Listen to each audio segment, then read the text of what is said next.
On the pod this week, a true rugby legend whilst the autumn internationals are playing themselves out. George Gregan was a constant in one of Australia's great rugby eras, an impeccable scrum half who racked up a record 139 caps and was key to the World Cup winning side of 1999.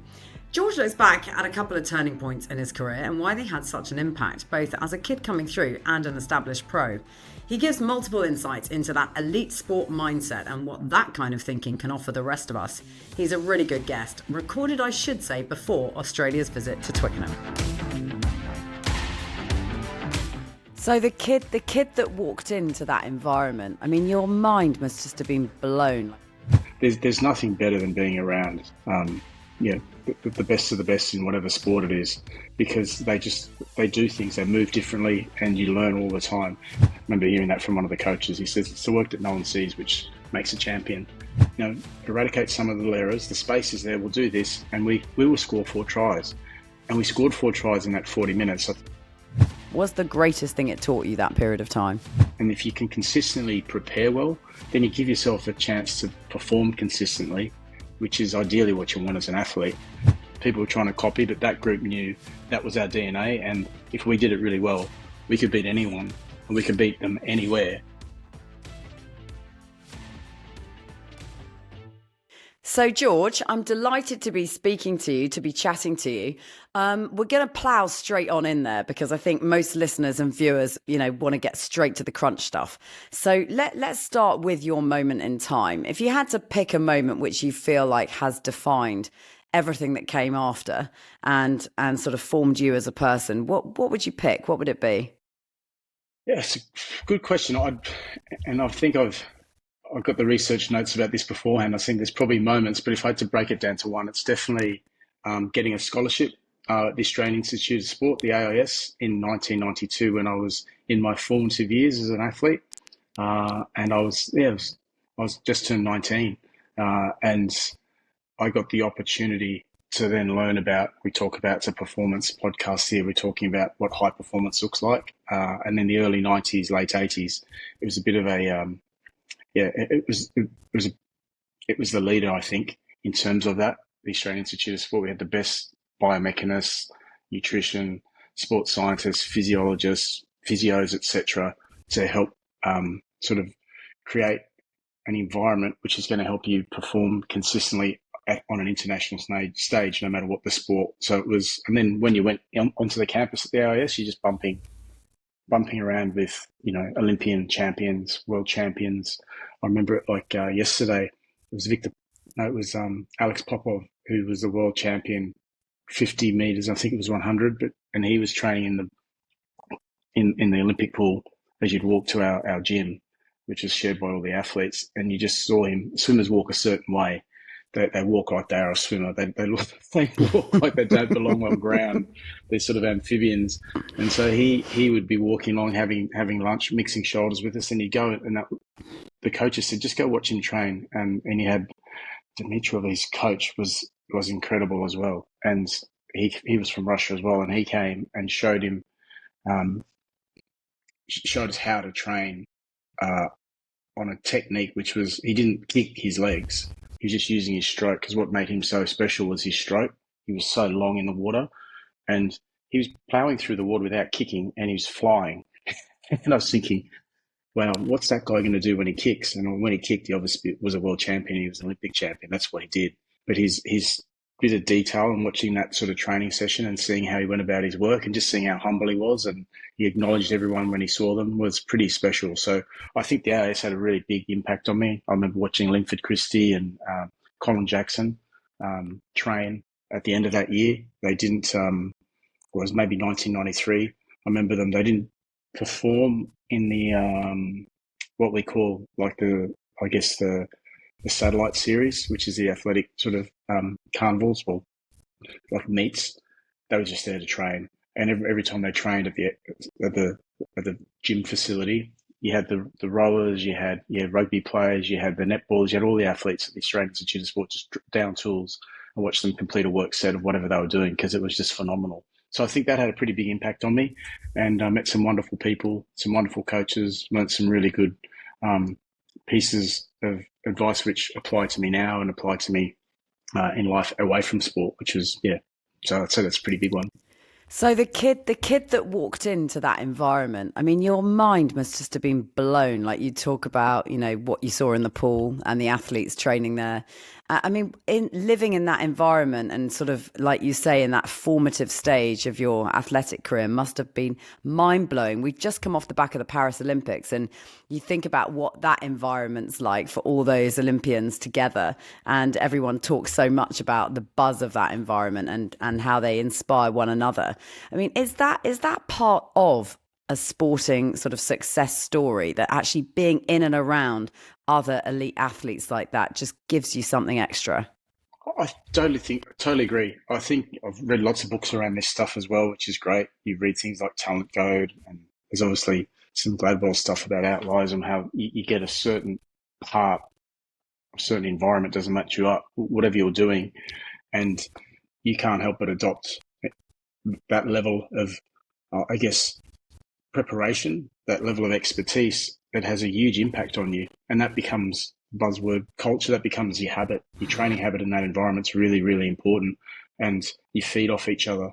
And I think also, if the environment's set up in a way which just enables you to do that as business as usual, then that just becomes your norm. The challenge obviously is then replicating that when you go away, because you don't always have the Australian Institute of Sport facilities, do you? But you have a training technique, you have an understanding of how you prepare best, and then how you can adapt your training depending upon your environment. I think that's the next level of high performance.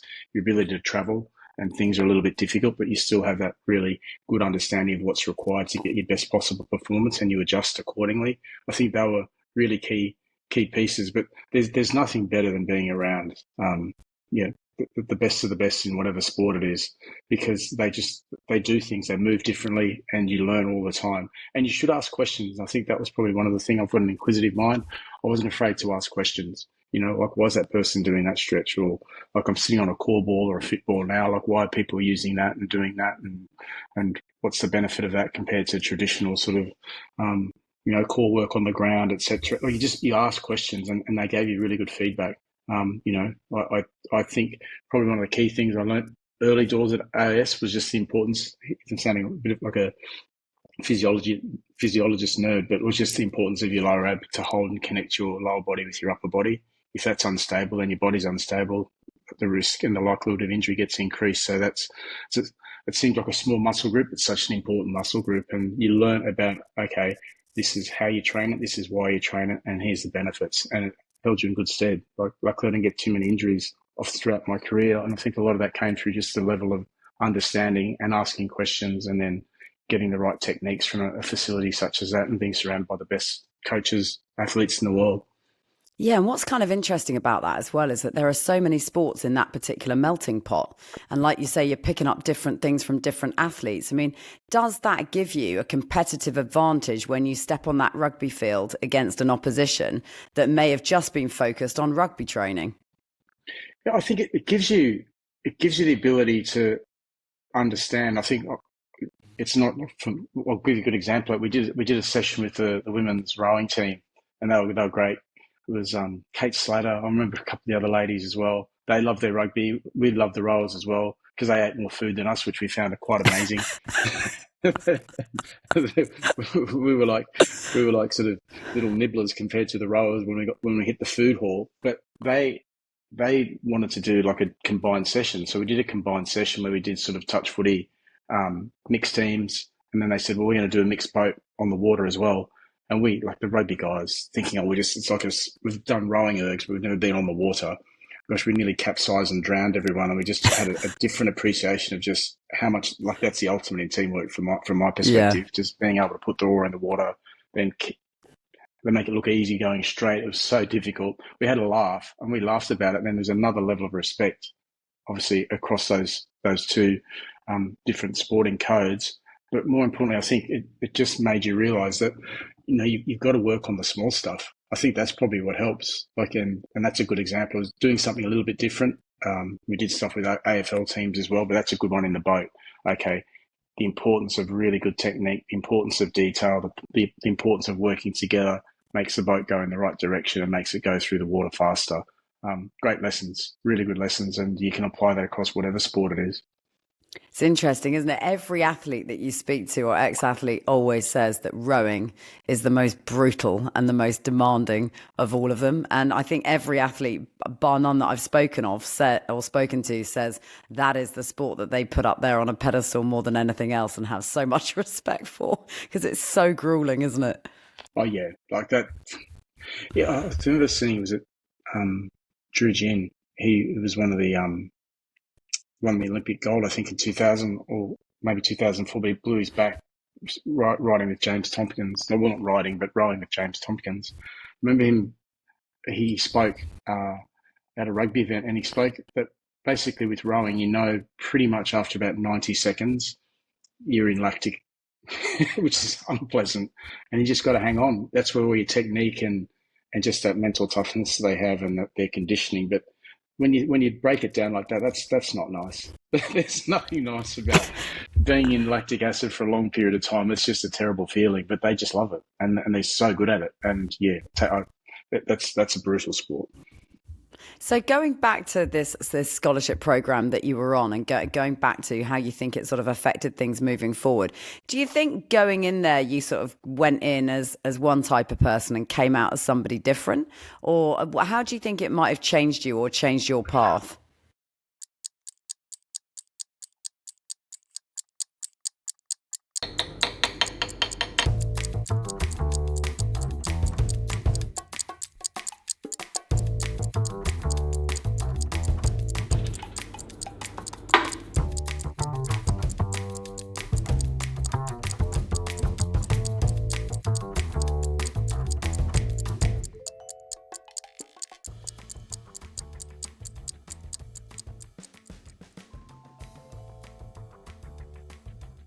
I think I went in thinking I love the idea of being a sports person. Obviously, I wanted to be fair, I wanted to have an AIS scholarship in cricket. I love the idea of being a cricketer, but obviously I was a batsman, so you got to score runs, particularly in Australia. If you're a top order batsman and you got someone like the late Rod Marsh, who was the AIS under 19s or youth academy coach, if you're a batsman, you got to score runs. So you got to be like a Ricky Ponting or a Gilchrist or those guys at young ages were scoring oodles and oodles of runs, and hence they are where they are, or for the careers they had. But I went in with the ambition of wanting to get a scholarship through the AIS. It came through rugby, which I'd always played through my life since I was about 10 years of age. I was always small, so I played fly half up until under 14s, and I went to halfback from that age onwards. And then when I left school, I played a bit of both, a bit like what they do in France. A lot of the nines and tens, they can flip between the two, so I played very much that way. And I made the Australian under 19s in 1992, and off the back of that selection, that's when I got the scholarship, which was fantastic news, but I wasn't kind of expecting it. But when you went into that environment, as I said, they gave you everything from your biomechanical analysis to see your gait, okay, to see if there's any imbalance here, the screenings, the nutrition with Kate. Yeah, it was Kate Burke. I'm thinking about all of it. I got trained by Harry Wardle, who was the Australian Olympic senior coach, who had Jules, who'd been an athlete that he coached, who was taking over underneath him as well and was driving a lot of the S&C for a number of athletes across sport, rugby included. We had camps where a guy called Ian King, who was looking after the Queensland Reds and a lot of the Wallabies. He was a bit of a guru when it came to S&C training. And the other piece, which I think was important, then we got some, like the aerobic conditioning was often a big piece of getting the base and understanding what it would be required to play. Because remember, at that stage, the Wallabies were world champions from 1991. We'd adopted a lot of this sort of training philosophy and behaviours previously. So the program that I was getting exposed to was a World Cup winning program, which had been put in place for a number of years. A lot of those young Wallabies had gone through that program. So it was top of its class. And so I went in thinking, okay, this could make me better. It's getting serious. And I lived in Canberra too. So I had the maximum exposure to the facilities in the Australian Institute of Sport. I grew up in Canberra. My university was across the road, so at University of Canberra, so I could easily get there. So it's one of those moments in time where it was like, okay, you should have a really good go at this. And there's kind of no excuses, and see how far it goes. And then I learned how to train properly, and you get great gains. As I said, with that environment, I became stronger, became more athletic. I learned more about how to prepare. Now you've got sports psychologists as well, understanding what that looks like in terms of being able to prepare for big games, prepare for regular games, plan your week, plan your year, etc., etc. What's it like away from home, a difficult environment? So all those things were put in place for you. So yeah, that's when I realised, hang on, I've got to make the most of this. So I went in with the intention of like, I like the idea of playing sport for my country, and maybe it goes into a professional era. Who knows? But playing and competing at the highest level, but then learning what it takes, and that's the beauty of it. What it takes is not everyone becomes. I don't like using the word elite athlete, but a high performing athlete. No one gets to compete at the highest level unless you're prepared to do the work. And a lot of the work that the people who compete at those sort of levels, it's the work that no one sees, which separates us. And I think that's what I definitely learned through the AS. I remember hearing that from one of the coaches. He says, it's the work that no one sees, which makes a champion. He says, so keep doing the small stuff, which no one sees, and you, surprise, surprise, you'll be in the arena and you'll have a chance to maybe win. It doesn't guarantee you're always going to win, but it gives you a chance to compete consistently. That was a very strong lesson. See, it's really interesting because during that period of time, as you're talking about and reflecting on Australia's sporting success over the years, that was at a time when Australia were absolutely winning everything and totally at their peak. So like you say, the winning behaviours was absolutely passing down.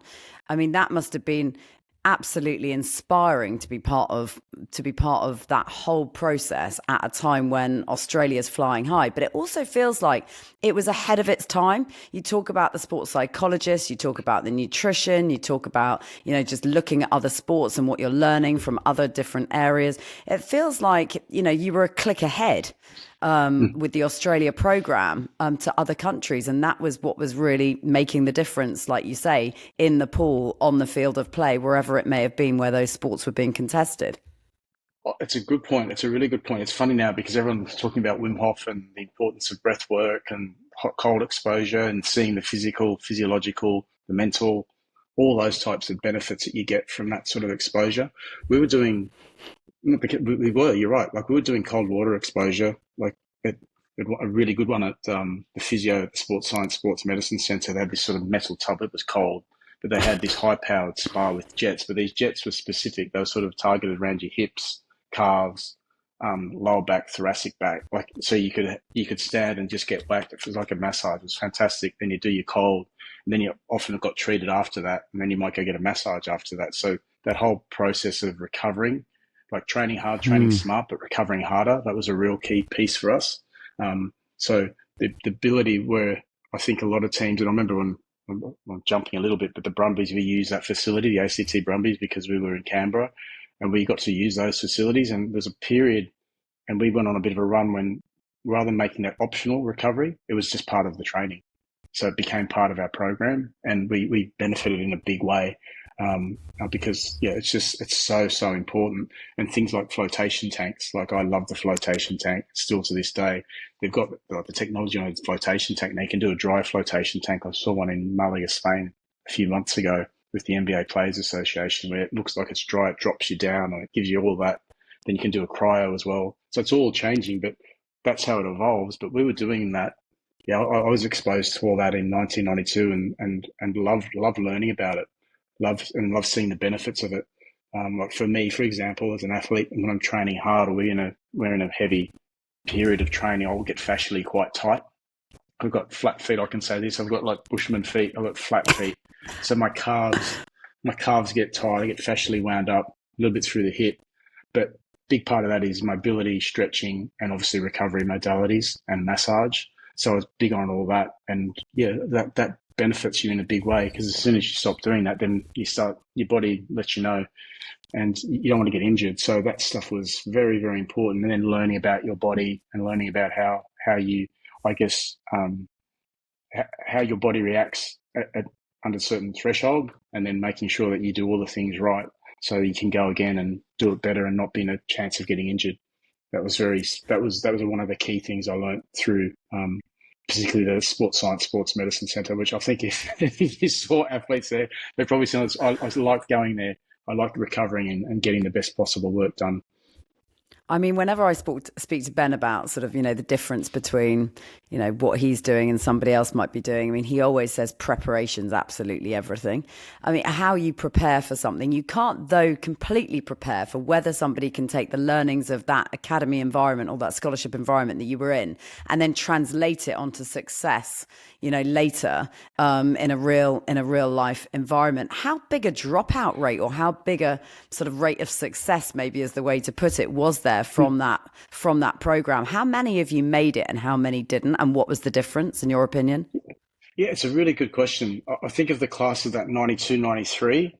So I was under 19s to under 21. So that was developed for the under 21s program, and we had a pretty basic um, goal, and that was to beat the New Zealand Colts because at that stage, like the New Zealand Colts, a lot of those guys you play at New Zealand Colts go on to become All Blacks. Not all of them, like not all the guys who play Australian under 21s go on to be Wallabies, but there's quite a number who do. Uh, and that was our goal for 1993, which we achieved. But we got beaten by England actually that year. They came over with Lawrence, Kieran Bracken, I think Dawes, all the guys. A lot of those guys then go on to win. It's funny how it plays out. It's Yeah.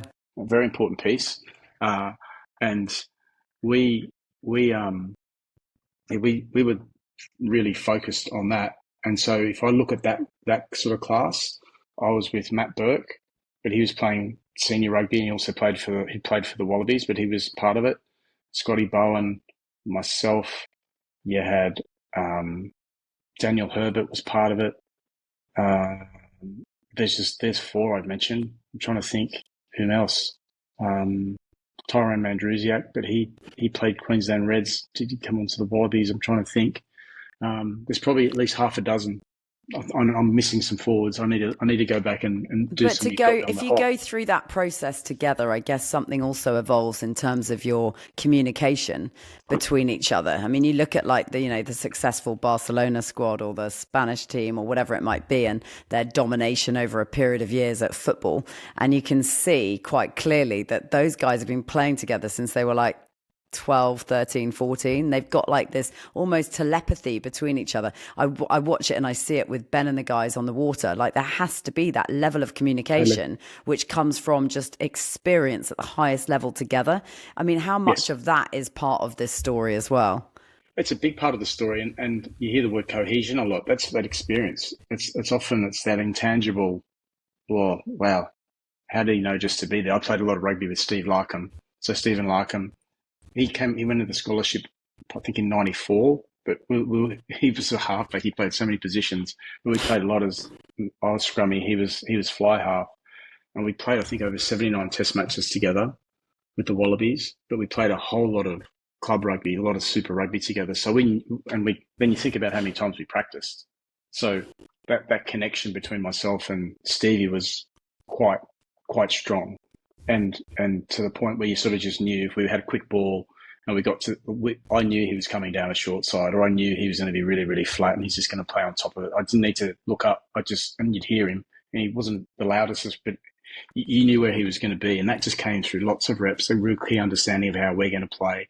Or if I bounced out and I ran, he was going to be playing short. All these little things which you just know from playing a lot matters in a big way.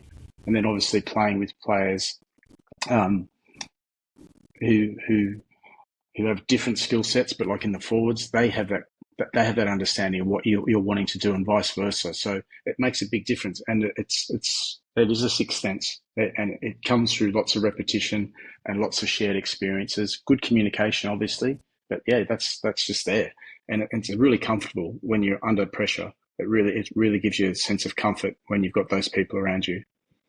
I was going to say, like, has there been, after the scholarship program and life as a pro, have there been? There must have been obviously key moments along the way, but a moment where you're on the field of play and on the pitch, and that pressure and that expectation and everything that you've been taught through that process has like put you in the best possible place to make the right call at the right time, and you can look back and say, if I hadn't have done that early stuff, none of this would have been possible.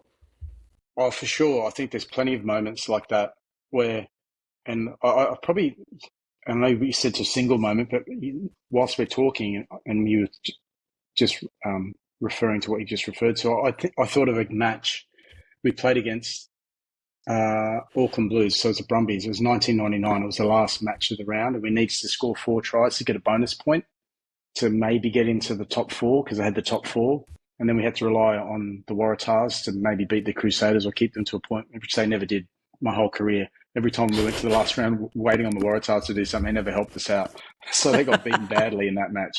But we went into the half time, and if you've ever been to Eden Park in Auckland, it's not too daunting, but it's a ground which Auckland play really well at, and we obviously know the record of the All Blacks. And it's always wet. Like, it just always rains. It's one of those places, the rain comes in, it's just always wet. So we're playing that match. It's half time and it's reasonably close with exchange, and we haven't scored a try. So we needed to score 4 tries in 40 minutes to firstly to win the game, but then maybe be a chance to get to the finals. And we'd sort of changed the way we were playing in 1999. We changed our game completely. And there was so much trust in what we were doing. And we just spoke as a team, okay, if we just, eradicate some of the errors, the space is there, we'll do this, and we will score 4 tries. And we scored 4 tries in that 40 minutes. I think we came off that, and that group, because that group went on a bit of a run from like 2000 to probably 2004. We lost a few people along the way, but it was about 5 years of just, we played in a way which was a bit different to everyone. People were trying to copy, but that group knew that was our DNA. And if we did it really well, we could beat anyone, and we could beat them anywhere. Like, if you beat Auckland in Auckland and score 4 tries in the second half in wet conditions, you can beat anyone anywhere. And so we came away from that thinking we're onto something here. And it was just because everyone was really clear on what they needed to do. There's real clarity, real understanding, real trust in what we were wanting to do. And those moments came in games in the future where we were under a bit of pressure. We weren't playing well because you're not always playing well. It doesn't always go to plan. But you understand with the players around you and what we could do. If we did it well, we were really good and we'd get the results. So that gives you confidence. I think that's that piece around you, which I was saying earlier, that's giving you confidence when you have those players around you and there's a real sense of, okay, we can do this. Yeah, so winning and dominance obviously gives you, like you say, that sort of winning mentality and that confidence. What does losing give you? So many athletes are driven by the fear of failure, or have that in their minds as something that is, something to keep overcoming. What is the thing about losing that how can losing help you? Yeah, well, losing, it's lessons, isn't it? It's not like you want to win every time. If you're competitive, like we're all competitive, you like to win every time you go out. You prepare for that way to put your best foot forward and hopefully get a positive result. But if it doesn't, you got to be really honest and look at it. Where could you improve? What was the issue? Part of that was your own personal performance within a team. There's other factors which go in there, and maybe there's something in the lead up to the preparation you forgot. Like maybe there was something tactically we didn't prepare for. So tactically we better be better. Technically we better be better. Was it emotionally? Was the occasion too much? Let's look at it and be really honest, and don't be afraid to share that information as a group. I think that's probably one of the strengths of that period of rugby you were talking about, when we were very honest and very consistent in how we did our reviews. Like, we probably reviewed some games you would have thought we'd lost. Not because we were being neat, but just, how could we do better? Here's an opportunity. Okay, bang, bang. Let's improve. Because when you lose, it's obvious you need to improve, and you've got to find those pretty quickly because you want to rectify that the next performance, don't you? Otherwise, you can get in that negative cycle, which isn't the best cycle to be in, but it's life because you want to try to get out of that as quickly as possible. But we reviewed very consistently on how we could improve, what we could do better, what was working. Okay, what adjustments, what we might make. So the way you play against New Zealand, say, in that period of our time was totally different to how you play South Africa. And, someone like New Zealand, you wouldn't say that now, but they were poor in the line out. So you kick the ball out. You would never do that now because they're really dangerous off their line out. They've got a lot of really smart tactical players and a lot of dangerous runners. But when we played, we could potentially put pressure on them. South Africa had a very good line out. They always have. So you kick a bit different. We'd kick down the middle of the field. All these little things that you do, and sometimes the way you learn that is through a loss. And how do we get better? So when we play them again, we just make some adjustments, which will hopefully put us in a position to get a better result. And George, what about leadership? Because you know a thing or two about this. What about how important the role of the captain is in all of this? And is that something that's learnt, or is that something inherent, or is it a bit of both, do you think? I think it's a bit of both. I think always playing sport, I always enjoyed. I was always kind of vice captains of my teams, be it cricket, rugby. So I was always, I liked the whole tactical side of it and the preparation and assisting. And then obviously going out and doing it. I think part of leadership is that then you've got to go out and do it yourself and enjoying that whole putting it into action. Uh, and I think you do. Part of that is you've got that in you, and I think a lot of it has to do, particularly in rugby, your role, like as a halfback or a 10, your job is to steer and communicate with your team and help them get around the field. So you need to be technically aware, so you can do your job properly, but also have that comms whereby, okay, where can we go? So I think there's always leadership. Even if you don't have the C or the VC beside your name, you're a leader within the team. And there's a core spread of players around your team in rugby who you really call upon. Like for me, for example, tight forwards, that was around scrum line out. So you need a leader in that tight five. Back row, that's tackle contest, it's breakdown. Like, what are we doing there? That's discipline as well. There's opportunity. So you want to have a good comms with you. Who's your back row leader? Back three, that's your wingers, your fullback.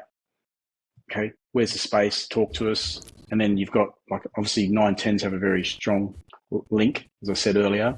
And then you've got the midfield. Like, what are we seeing? How are they defending? So there's leadership within a team. And then, as I said, you don't need to have necessarily the C beside your name. But if you do, it's like getting those comms, getting the rhythm and getting the feel of what the team's feeling to help you with your decision making. You don't always get it right, but if you're making decisions which the team's fully behind and committed to execute on, then I think you're doing a good job. And that's important. I always speak about you've got to get the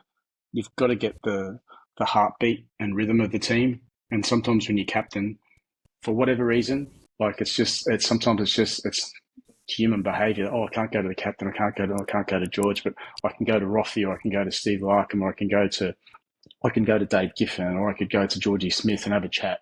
Like a young Matt Giddo, when he came into the Brumbies, for whatever reason, I've heard he was really nervous around me because I went to the same school. But he'd be happy to talk to Steve Larkham. He'd be happy to talk to George Smith. He'd be happy to talk to Sterling Mortlock about. And I said, come and speak. Oh, no, it's all right. But I knew how he felt. And you take him under your wing, all that kind of stuff. You go for coffees and you do all those sorts of things to make them feel comfortable. But the rhythm of the team is very, very important to get a gauge of as a captain. Really, really important. Because then you can make some adjustments. You can speak to the coaches. You can say, well, let's adjust here. So this is what they're feeling. And that's probably potentially not going to work. Or let's go down this path. I think that's really positive. So, yeah, it's never ending, but I really enjoyed it. But coming back to the scholarship piece, I guess, sort of to round all of that off, what do you think? You know, everything you've said so far, you've clearly taken massive learnings from that whole period of time. What do you think the biggest lesson was that you walked away with? What's the greatest thing it taught you that period of time? Well, people, like you're saying with Ben, like preparation is key. You can't expect to go out.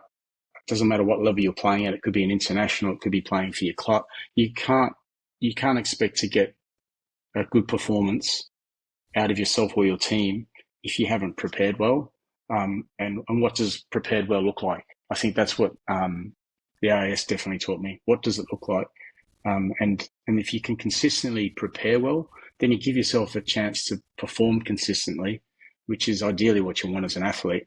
And I think that's probably the key learning. Honestly, that was the key learning. There's a lot to that. What does good preparation look like? We sort of sampled a little bit of it earlier, but I think that's a key.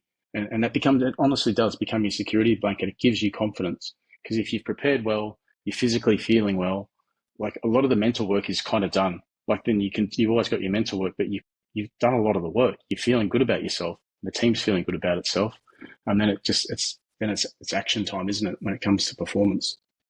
It is action time. And speaking of which, the autumn internationals aren't so very far away. What do you see unfolding over that period of time? Well, based on what I've seen so far in the Rugby Championship and obviously the Summer Series, Ireland are going to be very, very strong, hard to beat. England have improved a lot.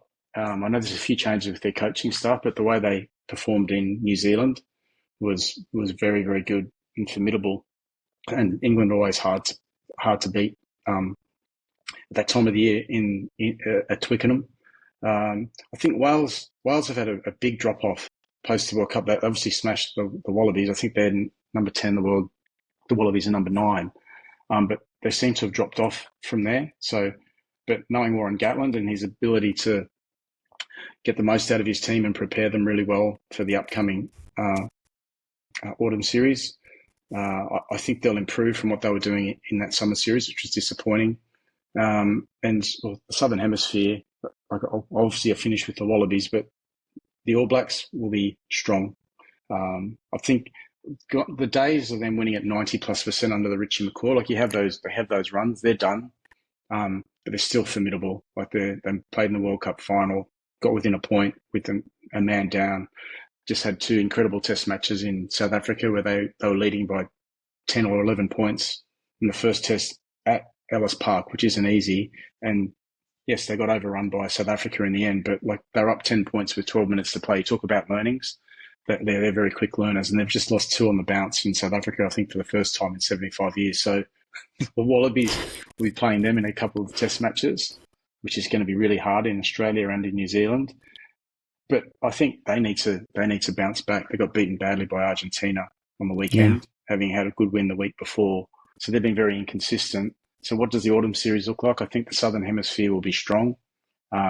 But I think when you come over here, it's just different conditions. Like you see the Southern Hemisphere a lot, even in South Africa. By the first test match with the Wallabies playing the Pumas, it was wet weather conditioning. Other than that, it's fast pitches, it's beautiful rugby. It becomes a little bit tougher. You've got to play field position. It's up the jumper, so to speak, with some more set piece oriented, and it's a slower game. So it's going to be a really tough series. But I expect particularly New Zealand, the Springboks and Argentina to perform well. The Wallabies, because they've got a Grand Slam tour, they're playing all the nations. It's first time, I think, since maybe 2012. And yeah, I'd like to hope that they can get half of those test matches with victories. But it's a big ask for Joe Smith, because I think they're in that stage of building cohesion, getting an understanding. So under pressure, they look around at each other and they can sort of say, we've got this. They're not at that stage now. Well, we'll see, won't we? We'll see what emerges in the coming weeks.